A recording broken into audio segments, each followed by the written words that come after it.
This is Bonjour Chai, the Shvitzing in August edition. I'm Avi Feingold in Montreal, here to tell you that we're all taking a small summer break, but fear not, we have two segments for your listening pleasure. Ilana sat down recently with the Boychiks from Yidlife Crisis, but first off, we are re-airing an interview from last summer with acclaimed environmental activist Tzeporah Berman. We felt it was important to replay this due to another summer filled with climate catastrophes across the continent. I myself was just in Kentucky and there was severe flooding there that led to several deaths. There are wildfires in Newfoundland and heat waves both here and across the globe. Folks, climate change is real and we can't think of a better climate prophet than Tzeporah. Thank you and catch you all soon. I want to start with,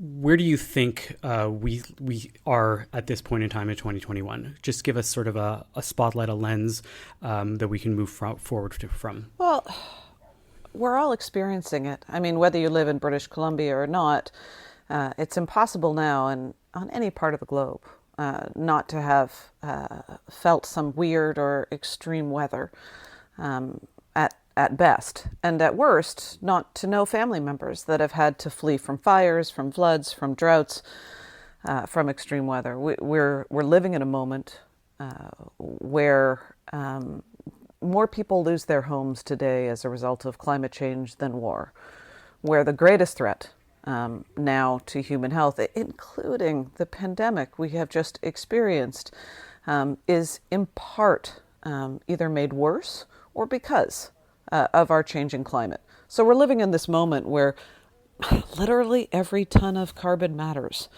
And, climate change is complicated. But what's not complicated is that it comes from three products: oil, gas, and coal. They're trapped in our atmosphere, they're blanketed in the earth, and they're smothering us. And we need to change how we use those products. Totally. I know that there was some recent announcement about electric cars being something that will be more enforced. My mom sent it to me, so I'm not sure if it was just in Quebec. I'm not going to lie, I'm not an expert when it comes to environmentalism. I try to stay up to date on what I hear. So I do have a lot of questions around that in terms of what can we do as someone, or if other people are listening who don't feel like they're experts on environmentalism but want to make a change. What are the little things that we can do in our day-to-day that help with these problems? Is it changing to electric cars? What are other things that we can do? Well, there's no question that changing our lifestyles is important. If you have the ability to buy an electric car instead of a fossil fuel car, you should. It also makes sense because you're right, Canada is going to be banning the fossil fuel car. They say, the federal government says by 2035. Many countries around the world are doing that. And so electric cars are going to get more prevalent and cheaper, and that's great. But, at this point, scientists call what we're living in right now a climate emergency. And when you're in an emergency, it's not just about whether you buy better cars or better light bulbs, it's about better laws. If we are going to make the world safe for our children, for our grandchildren, if we're going to ensure that we're not just limping from one disaster to another, this flood, that heat dome, that wildfire, then we actually need to change our laws so that we build new and different infrastructure to keep people safe. The good news is that now renewable energy is actually cheaper than fossil fuels in most parts of the world. Battery storage is way better. But so if you're thinking about one thing that you can do, I think the most important thing that people can do is pick up the phone, call their MLA or their MP, or write a letter, because we need our elected officials to know that this is the issue that matters to us, that they have our support if they act, and if they don't, that there'll be consequences. So I guess I was going to start with something more personal, but I guess I want to go in a more global direction based on what you're just saying. One of the things that I notice, and I want your take on this, is that there are many, we're a Jewish podcast, you're Jewish, we're Jewish, I want to talk about that for a bit. There are many Jews involved as activists in this sphere and in many other spheres in Canada. And yet we don't really see much in the way of organized, combined, collective activism from within the Jewish community as a Jewish entity. I know Shorish exists in Toronto, but I can tell you that as of last week, I didn't know that existed. And I've been involved with Chazon in the US and many other organizations for 15 years. Why do you think that, we can talk about the Jews as individuals, but yet we don't really see a lot of collective action when this really can and should be a fundamentally Jewish topic? I'm really not sure. I mean, I meet a lot of Jewish leaders in the climate movement and climate policy in governments around the world. But I really have been surprised that I don't see more organized work on these issues, from Jewish institutions. And, I wonder if it's because for so many decades, our governments, and the fossil fuel companies themselves have tried to make it seem like this is not an issue of collective action. It's an issue of individual action. It's about what you buy. It's about whether or not you're responsible in your home. Because then the onus is kind of off them. And there's a lot of, I'm also an academic, there's a lot of academic research and studies right now showing how the fossil fuel industry has made us kind of feel guilty about this. It's our fault because we use oil, we heat our cars, we heat our homes with gas, and therefore, it's kind of our fault. We have a duplicity. So people think that the only thing they can do is change their own collective action or their own lifestyle, their own personal responsibility. And maybe that's why it hasn't moved into collective action in a lot of places. But it actually really does surprise me. I mean, as a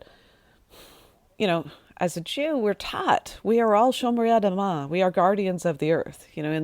In the Midrash, it's clear that we are custodians, not owners, that our sacred responsibility is tikkun olam.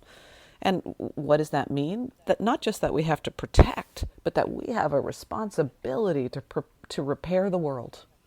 And so I take that very seriously, and I think it's part of what fuels me. And the thing that I'm actually also has always been a quandary for me is that I grew up with a sense of community and collective responsibility more than a lot of my friends, and it was because of our Jewish community. I grew up going to synagogue and as a teenager, in USY. I was USY president. I was, and we volunteered. We volunteered at our synagogue with seniors. I volunteered with the kids doing services, and so I feel like we do have a culture of volunteering and participating in our communities. But I'm quite dismayed to see the lack of collective Jewish action on climate change. Actually, it needs to change, but every day is a new day. Was that correlation always very clear to you between your Jewish identity and your activism or your environmentalism? Or is that something that you started to recognize was more linked as you got older and learned more? It definitely was as I got older and learned more. In some ways, I think I turned away in my teens or early 20s from my practice and my community. I think it was in part because I didn't see a lot of the things that I was learning to really care about in my community, and it's as I've gotten older that I've come back to it. That I've there was a practice growing up of, as I said, of being a part of community and engaging with my community, but not necessarily as environmentalism. And it's as I've gotten older and looked at the teachings and thought, actually, it's right here. It's all right here for us. Yeah, I imagine there's not a lot of USY presidents that went logging, in their 20s to BC. Wait, to be clear, I didn't go logging. I went to blockade logging. That's what I meant. I was thinking tree planting, and then I don't know why I said logging. Yeah, yes.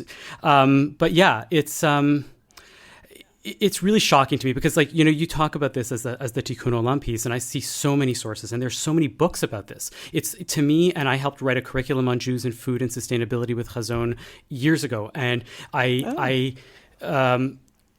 if there's one topic that there is so much written about, I see this on Judaism and vegetarianism, but I see it on Judaism and climate change as well. That the sustainability is there. We talk about Bal Tashchit, right? It's not even the Midrash. There's a biblical source that says that when you besiege a city, we're not going to talk about the good or the bad in that. You're not allowed to cut down the fruit-bearing trees because just for the sake of punishing whoever's being besieged because you're not, or for battering rams or anything like that, because fruit-bearing trees actually provide us with something.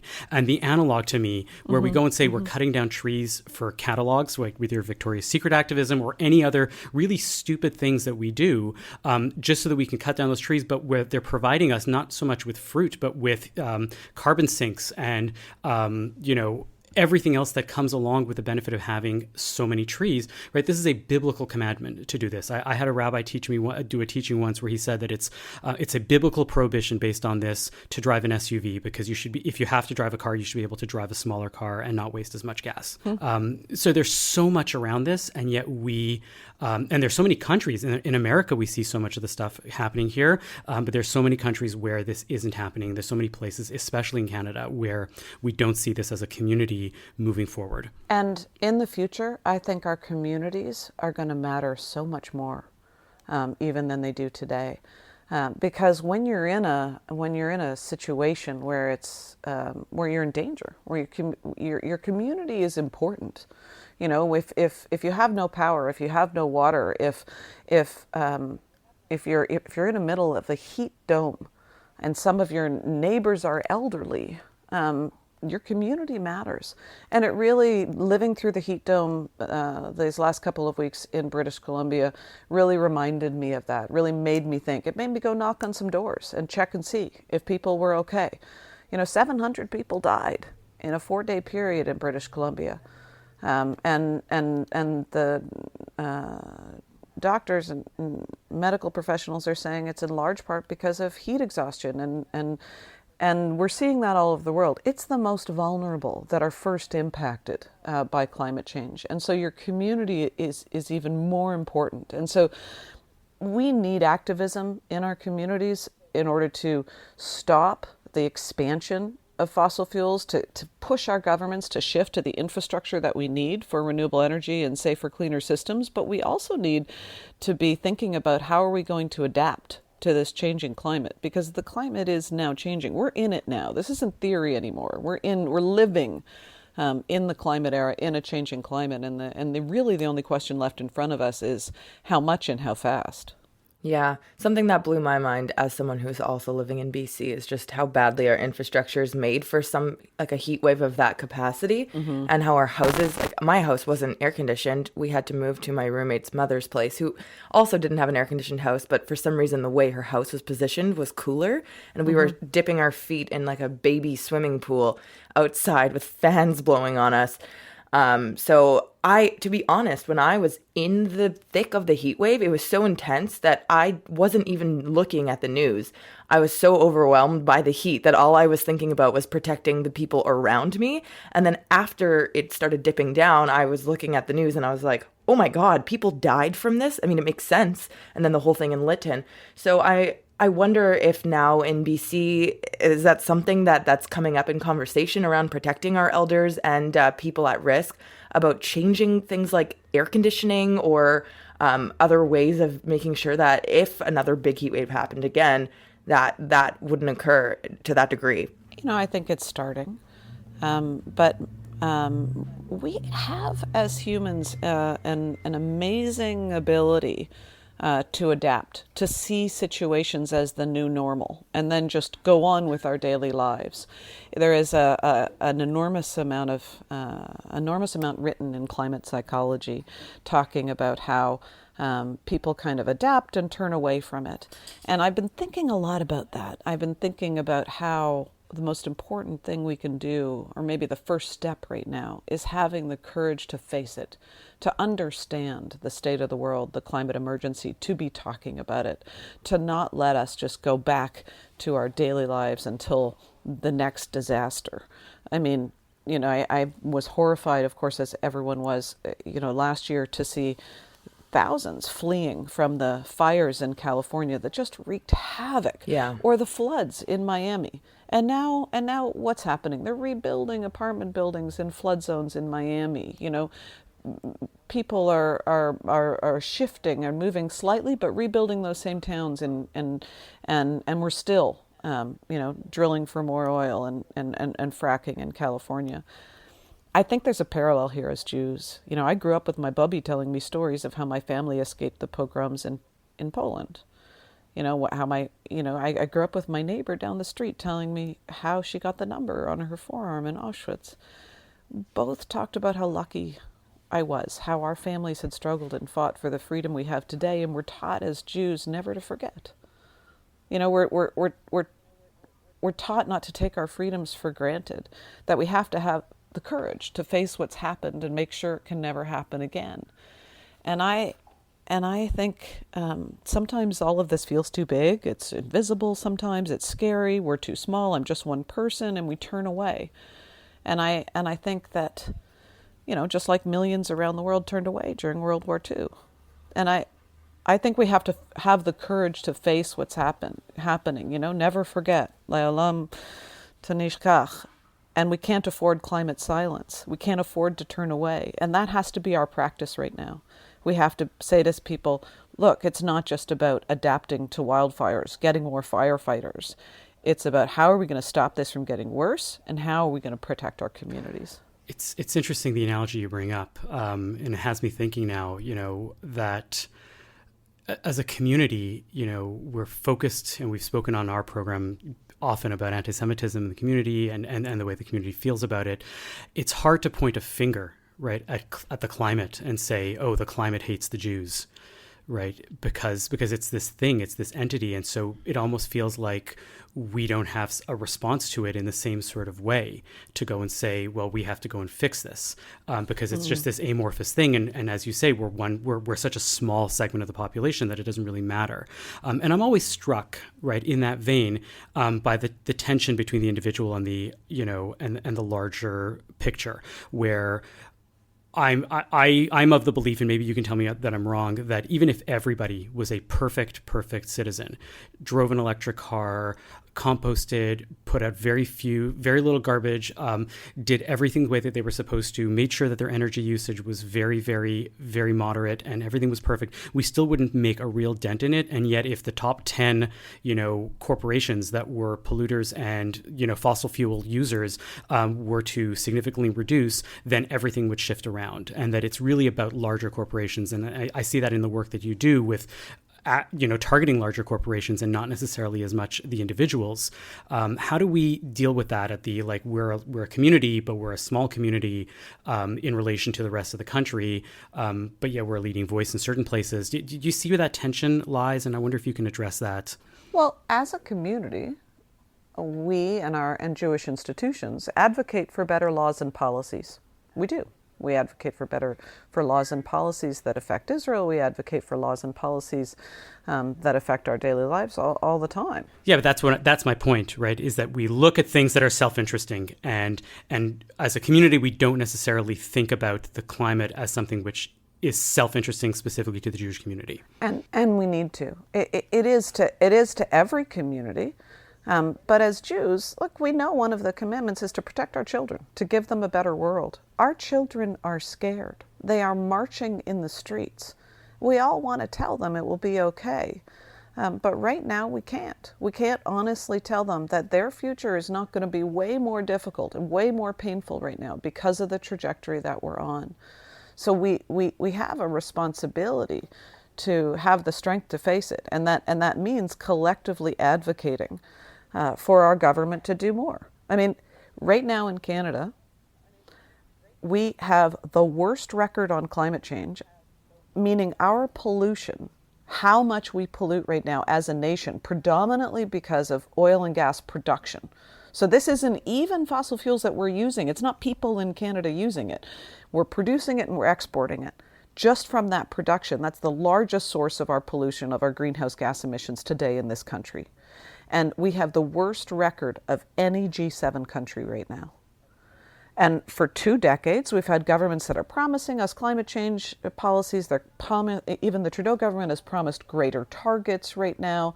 And yet our pollution has not gone down. Our emissions have not gone down. Whereas a lot of other countries have already put in place really good policies on stronger policies on renewable energy. The UK has an amazing policy on a carbon budget. So we have targets in Canada, but we have no budget. It's like saying, yeah, I aspire to only spend this much, but I have no budget to track it. Well, we have no budget to track it in this country. And so we're doing really poorly. And so, it's not rocket science. We need to demand of our governments. And when we vote, we need to demand of all parties and make a decision based on which party is going to do the best on climate change. We have to start prioritizing that. And a lot of people I talk to, talk about how we also have to prioritize having a stable economy. What many people don't realize is that it's entirely linked. World economy is moving off fossil fuels. That much is clear. All the major banks now have policies not to invest and support in the expansion of oil, gas, or coal. Many countries around the world have even stronger policies on electric cars, renewables, etc. All the trends show that a stronger economy is going to be one that has put in place measures to use more renewable energy than fossil fuels and to adapt to a changing climate. And so Canada right now is really behind on that. And so these issues are linked, and so we really have got to be advocating to our governments to do more. That's the bottom line. So if our listeners want to take action, do you have any resources that you would recommend, whether it's an organization or a website or anything that might provide a guideline to what to include in such a letter if they wanted to write to their MP or write to a higher authority? Yeah, absolutely. There isn't an environmental group in this country who's not doing something on climate change. And we have a lot of great organizations in this country, actually. So I work with stand.earth, easy to find online, stand.earth. We run a number of campaigns. Every single climate campaign we run, we first of all do the scientific research and provide it to all of our members. You can join up and be a member for free. And then every time we run a campaign, we also do a draft letter or a petition. So you can literally just go online, click here, edit it how you want. And when you click, it gets sent to your MP or your MLA by giving, because you give your postal code. That's the same for other environmental groups. I think in Toronto, we've got a great one in environmental defense. There's a number of amazing environmental groups across the country. And I think people need to really take a look at them, take the time to decide which one speaks to you.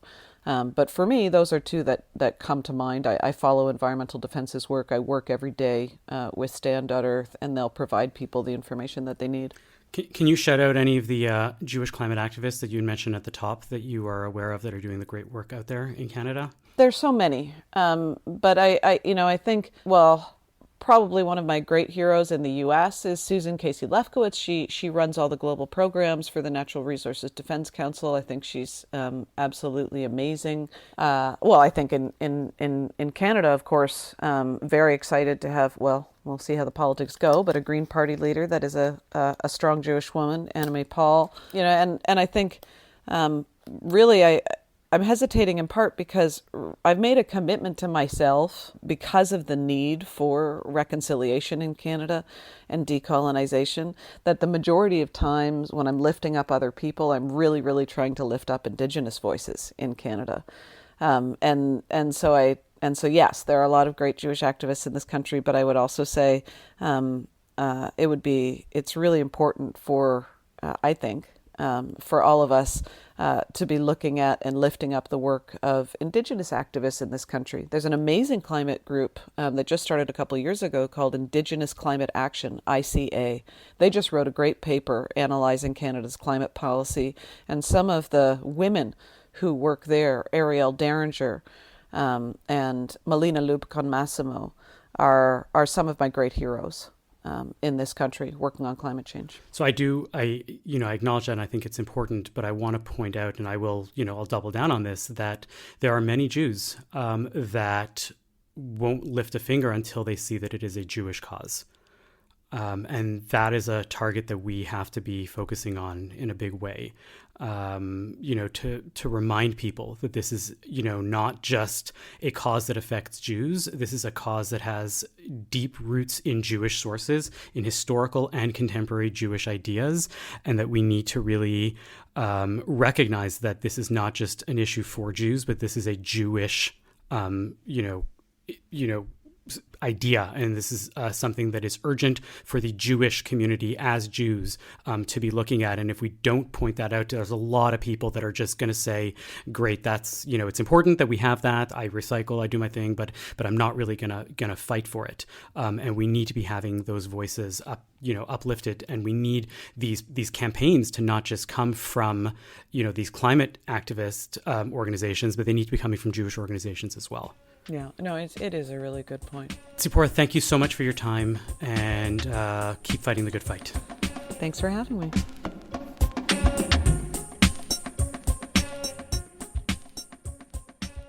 I recently had the chance to sit down with the Yidlife Crisis duo, Jamie Ellman and Ellie Battalion, to talk about their new show coming to Côte Saint-Luc in Montreal next month called A Closer Luke. It is a live variety show featuring comedy, video, music, and thought-provoking shtick inspired by the history and roots of Côte Saint-Luc. They got a grant from the Montreal Arts Council to create it, and I asked them a bit about what inspired them to create this project and what was the story behind it. So first off, it's called A Closer Luke. Luc, Côte Saint-Luc. Like Inspecteur Clouseau. Pronunciation, please.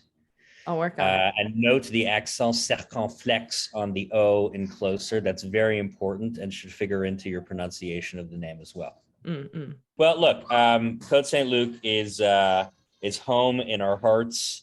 No matter how far and wide in the world that we go, Côte Saint-Luc has indelibly left its imprint on us. And for a while, we've been getting more and more involved in what we call global shtetl projects, where we take a look at a particular corner of the Jewish world. And, semi-recently, we went back and looked at Montreal in general, which was our backyard. But we never went into our hyper-local backyard, which is in fact Côte Saint-Luc proper. And all this time, we've had all sorts of things that we wanted to share. All of our comedy and all of our inside jokes, the vast majority emanate from Côte Saint-Luc, but never really the opportunity to share it because it was always considered a little bit too niche. Right. Whereas now we finally have an opportunity to do something on a hyper-local level and be able to present it for a Côte Saint-Luc audience, and of course, anyone else that dares come into Côte Saint-Luc to show, in fact, how much flavor and culture and arts there really is in Côte Saint-Luc, and which we're doing at the Howard Greenspan Theater. That we have a fantastic theater in Côte Saint-Luc, and we have all sorts of arts going on. So it's our tribute to Côte Saint-Luc in specific, which it was due time for. And Jamie, do you want to tell me a bit about why the variety show way of approaching it, as opposed to doing a talk or showcasing it in the way that you have on your series? Sure. Well, that comes down to the fact that after 7-8 years of doing live shows now, we realize that people's attention spans don't last longer than about 95 seconds. In fact, I doubt anybody is listening to this right now. But a variety show allows us to fire on a few different cylinders. We're going to show some video that we're creating specially for the event, which people know us for our video, but we're also musicians. I play piano. Ellie plays guitar. We're going to sing some songs. Oh, fun. But mostly it's to keep people from falling asleep every 3 minutes. Fair enough. And is this going to be a video that will be accessible for others to watch after the event is done? Is it going to go up online? No comment. Next question. Ellie, how was that? Is that a good answer? I guess it's diplomatic, sort of. Too soon to say. Okay. I jumped the gun a bit. Yeah. All right. Don't know yet. We got to see that. We haven't made the video yet, so we can't tell you that. And I've noticed in a lot of your videos, you do have those little nods to Côte Saint-Luc. An image that really stands out to me is in the one where it starts out, where it looks like you're at the Western Wall, and then it zooms out and it's Cavendish Mall. So these are only things that someone who knows the neighborhood or grew up in Montreal or Côte Saint-Luc would know. Do you have people who, have come to you from the videos that you've created and said, wow, I learned so much? Or does that fly over a lot of people's heads? Yeah, we do. I, in fact, have people learning stuff from what we do in general. Whether or not they've learned about that particular Cavendish Mall of the Cavendish Mall, I don't know. Although the reality with the Cavendish Mall is that we found a certain universality because, as you can imagine, if you live in Montclair, New Jersey, or Long Island, or the San Fernando Valley. There is the equivalent of the Cavendish Mall everywhere in the world. So I think everyone gets it at that level. But no, in terms of the general reaction to the project, beneath the comedy, there is some edutainment, as we like to call it. And we do get those comments. Mm-hmm. And it's, in fact, the most rewarding types of comments that we get. And some of the most interesting are actually when they're not from Jews. But very often they will be, for example, from someone that's in an intermarriage that is learning about Judaism or whatnot, and considers this to be, in fact, one of the better, probably one of the funnier vehicles for learning about Judaism and Jewish culture and whatnot. So that's cool. we do get that, and that's certainly a rewarding part of the Yidlife voyage. Very fun. And so before you jumped on, I found out, so Jamie is now based in LA, and Ellie, are you still in Montreal in the home turf? Very, very much so. Very much so. Yes. So I'll direct this at Jamie then. What do you miss most about Montreal? Oh, winter. Definitely winter. Potholes. Construction. Driving. Language laws. The Habs losing. Wait, what was the question? Oh, what do I miss? Sorry. My family, the smoked meat. Okay. And the orange julep, not necessarily in that order. Okay. And if you only had to go to one hotspot, I'll give this to both of you, even though you're still here, Ellie. One hotspot in the city for food, because I know food's a big part of your Yidlife culture. What would it be? A Montreal food hotspot, if you can only pick one. Jamie? Oh my! There's no such thing as only one. We can't. No, I refuse. I'll have a turkey sandwich at Caldwell. How's that? Right. On a fresh challah roll. Give me some mustard. I'm not gonna name one of the restaurants because I love them all too much. How about you, Ellie? Very diplomatic. I mean, I'm trying to contextualize your question, the hypothetical world in which only one is possible, which to me sounds like a nuclear apocalypse. Which restaurant would I want? All right, which one would you want to go to first? If you were out of town for a while and you're like, where am I going first? I would say, okay, within the first, the half-life of the radiation, probably Snowden Deli, because I feel like I could cover a variety of meals there. Like if I had to live, I'm basically rephrasing the question as, what restaurant would I live at? Okay. And I think that, first of all, Hart would make me he'd make a nice little bed in the corner for me, providing bowl, usually for a dog, he provides a bowl of water. It'd be a bowl of karnatzel that he would provide for me on the floor. And then I could sample various different types of meals for different times of the day. I think it'd be a great way to go out in the apocalypse. I agree. And you know what, Ellie, also, you could use those karnatzels. If you leave them out for a few days, they could actually be insulation against some of the nuclear wreckage or some of the fallout. That's a good point. True, except that I would be tempted to eat them, and then they would all. You'd eat your way through the karnatzel wall to expose yourself to the radiation. But at the other side, you had good karnatzel on the way out. Right. So nothing. Net win. Yeah, I think we need to let the listeners weigh in on this and send us what their thoughts are on this topic. Sure. So my last question before we wrap up is, what's up next for you after the show in Côte Saint-Luc, A Closer Look? What can we look forward to for Yidlife Crisis? Well, we would never tell anyone to look forward to anything that we do, or for that matter, very Jewish. That's a very Jewish approach. Look out for. That's better. Okay, sure, let's rephrase. No, we were finally getting back out on the road, doing our live shows, which we really enjoyed doing, and which obviously the past few years have been hard to do.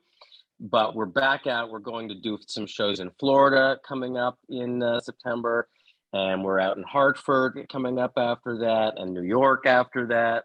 So we're basically back to our regular touring schedule, Halavai.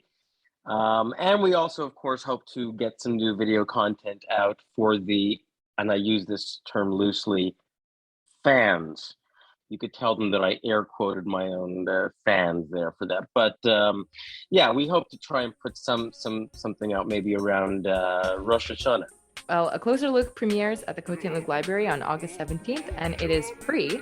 We'll put the registration link in the show notes. Ellie, Jamie, thank you so much for coming on the show. A schönem großen Dank.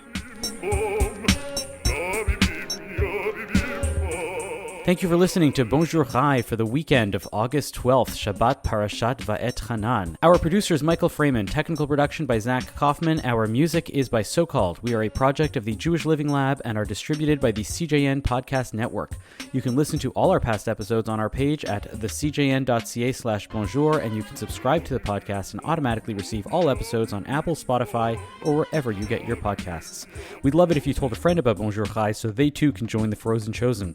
And as always, you can email us with comments at bonjour@thecjn.ca.